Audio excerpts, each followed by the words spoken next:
Hey everybody, tomorrow you have your test over Unit 4, and I want to kind of go over some questions from the study guide for you guys. Hopefully I can help you out a little bit. I'm going to go through it section by section, so if you need to go back to a section notes, you can look at that. The first one that we're going to start with is 4-1. Okay, so I can identify functions. What you're doing here, and I'm going to just kind of go over a couple questions with you. You're looking to see if you have a table or a set of ordered pairs. Does the x value repeat? If it does, then it's not a function. So if so, not a function. Okay, and in a table, they label what is the x function. So if you can look here, you can see that -3 repeats, -2 repeats. So you would say not a function because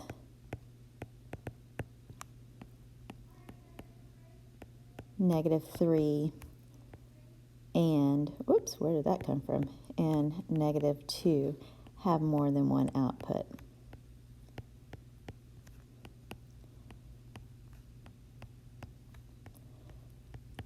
If you have a graph, you're just seeing, doesn't matter if it's linear or not, you're just seeing, does it pass the vertical line test? If it passes the vertical line test, then your answer is yes. If it does not pass the vertical line test, it's no, because it fails the vertical line test. And what that means is if it only passes your graph in one spot, then it is a function. And the reason, again, would be it passes the vertical line test. When you have questions like 5 and 6, you're looking, you have y that's squared in number 5, which is your output. You have x that is squared in number 6, which is your input. If your input is squared, that's fine. It's your output that would be squared that makes it a no. So when you see y squared, that is not a function. Because your input could have more than one output.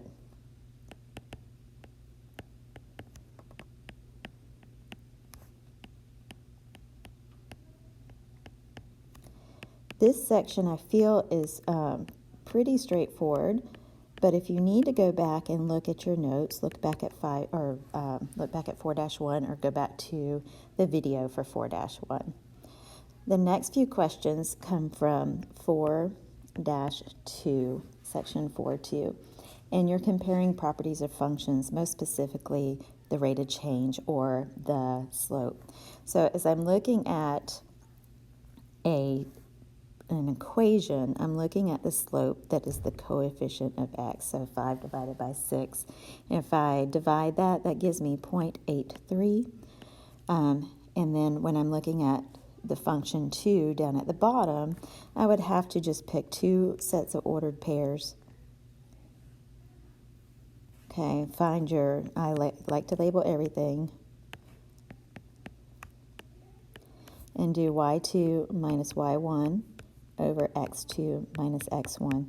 Find out whatever that slope is and compare it to function 1 to find your answer. Okay, if you have number 10, you're looking at it from a graph. So you have 3 gummies. Remember, your slope is always going to be the change in y over the change in x. So Carly eats 3 gummies in 15 minutes, so that would be 3, because gummies is your y-axis. So 3 gummies in 15 minutes. Jill is based off of the graph, so hers would be, I can pick these two numbers right here and here. So this is 2, 4, 10, 20, 30. So Carly is 3 over 15. Jill is 4 over 30. I would divide those out to find out who has a faster rate. I'd take 3 divided by 15 in my calculator, 4 divided by 30 in my calculator, see which one's higher. Okay. Over here, I've got that 0.40. I would pick two numbers over here find y2 minus y1, x2 minus x1, and see which one is higher. Okay. From 4-3, here we're not trying to determine if it's a function or not. We're trying to figure out if it's linear. So for linear, you need to be able to organize the equation where it's in the format of y equals mx plus b, where you don't see a coefficient on x. There is a coefficient there, it's 1, but otherwise you don't see it. So what's going to make these nonlinear would be if there's a coefficient on x, or if it's in the denominator, which it would have a negative coefficient. So we know that that b is nonlinear because that x is in the denominator, giving it a coefficient of a -1. We know that c is nonlinear because that x is squared. Okay, those are hopefully straightforward for you guys, but 13 and 14, a little bit different. You have to calculate your slope for all of these, okay? All right, so -2 minus 2 is a -2. 0 minus 2 is -2. 2 minus 4 is also a -2. So far so good, the tops are matching. Down at the bottom, if I take 0.2 minus 2, I get -1.8. If I take 2 minus 3.8, -1.8. So far so good, but I need to go all the way through. And 3.8 minus 5.6 also gives me -1.8. So my slopes are all -1.8 over a -2, which is 0.9, positive 0.9. So the slopes are consistent, so that would be yes. Looking at here, 15 and 16, those are pretty easy, I would think. Does it represent a linear function? Well, that's not a line, so no. And my reason would be it's not a straight line. All right. For the next section, let's see, sorry. Okay, the next section would be 4-4 in your notes. All right, so you're trying to find, from a table or from a graph, you're trying to find the slope and the y-intercept. Then write the equation, and the equation would be in this format. Okay, so again, remember this is y, this is x down here. Your slope is your rise over run from a graph. Okay, so here to here, and if I do my rise to run, I'm counting by 3s, so my rise is 6, my run is 1, so my slope is 6 over 1, or just simply 6. My y-intercept is where it crosses the y-axis, which is still here at 6. So my equation, y equals slope, which is m, y-intercept, which is b, so y equals 6x plus 6. Looking at number 18, your slope from here, pick two numbers. I'm going to stay away from the fractions if I can. I'm going to pick these two.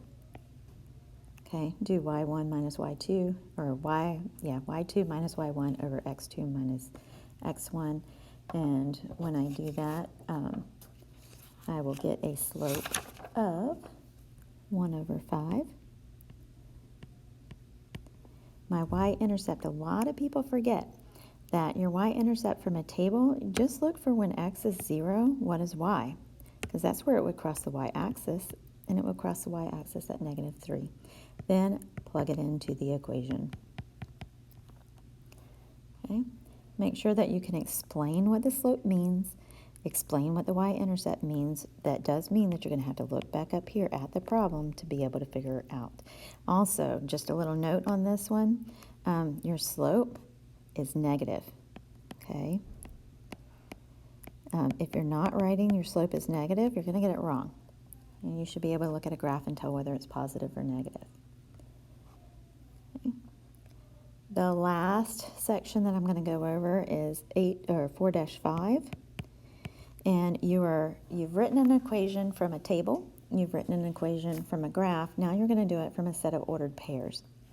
I would definitely say that this is probably the most difficult section, so go back and look at the video if you need to. Looking at 21 through 23, they give us the slope already.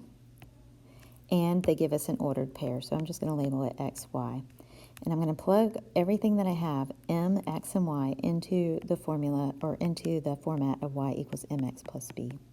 Y in this case is -4. M is -2. The point that they gave us is 7 for x plus b. The only thing I can do now is multiply -2 times 7. So I'm going to bring down my -4, bring down my -14 plus b. I now have a one-step equation. I have to find b. So I got to get rid of the -14. So I'm going to do the opposite of what's there. The opposite of -14 or -14 is +14. What I do on one side of the equal sign, I have to do to the other side. That gives me b. That goes away, so b is all by itself, and a -4 and a positive 14 equals a positive 10. So my equation, I now have b, and I already had m, is y equals m, which is -2, x plus b, which is 10. Okay, I'm going to go through 4-5 on, this is where it gets a little harder, but this is still from 4-5. This time they don't give us the slope. We have to find it. So let's calculate it from our points of x, y, 1, 1, 2, 2. So y2 minus y1 over x2 minus x1, and I'm going to get 21 over 2. I'm going to try to put that in a little bit more meaningful information for me. 21 divided by 2 is 10.5. Okay, so I've got my slope now, so m is equal to 10.5. I'm going to pick either pair, so I'll just stay with the first pair, and I'm going to do the exact same thing that I did above. I've got my y equals mx plus b. I'm going to replace m with 10.5 because we just found that out. And let's see, let me plug everything else into the formula. Y is going to be 21 times x, which is 2, plus b. So 21 equals 10.5 times 2 is 21 plus b. How do I get b by itself? I get rid of the 21 by subtracting it on each side. And if I subtract it on each side, you'll see that it goes away. So m is equal to 10.5, b is equal to 0. So my equation is y equals 10.5x plus 0, or I can get rid of the plus 0 and just leave it as y equals 10.5x. Okay, everything that I have on the last part from 4-6, I think is pretty straightforward. You should be able to do those. At least I haven't seen anybody have much trouble on those last few. All right, so good luck. If you have any questions about the test, please ask either Mrs. Bird or myself before you take the test tomorrow. Please study.